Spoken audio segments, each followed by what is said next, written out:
Hello and welcome to Quick Tip 61, and in this quick tip we're going to be looking at some client's code, and what the client was trying to do was draw some text on the chart when the close of the present bar was higher than the close of the previous bar. The problem was, or is, that the code seems to draw the text and then nothing happens. The text just stays there.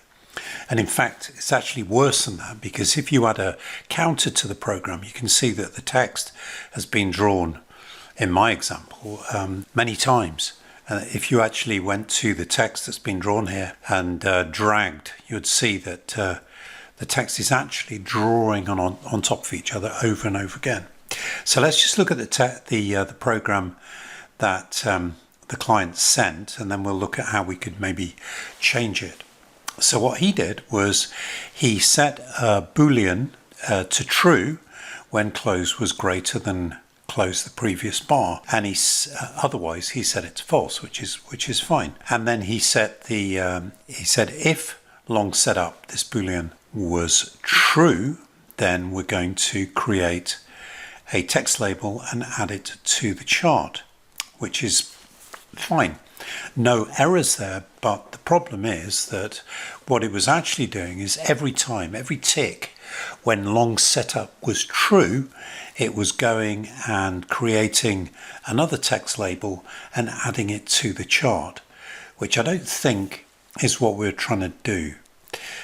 Incidentally, the counter that I've got here is printing the number of text objects drawn by an analysis technique on the chart, and that's just using drawing objects items4 .count. Okay, so let's have a look at the program as modified.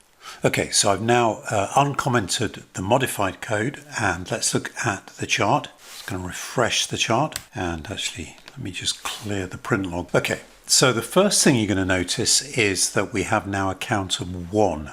In other words, the drawing object's only been created once, and we're not seeing the text at the moment, and that is because the close, well actually now we are, because the close is above the close of the previous bar.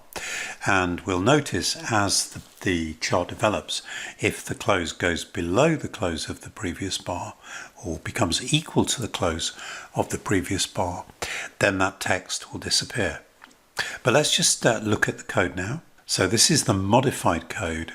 And what I've done is very similar, but in terms of the text label, what I've done is created that in a once statement. So that is created and added. The drawing object is added once to the chart.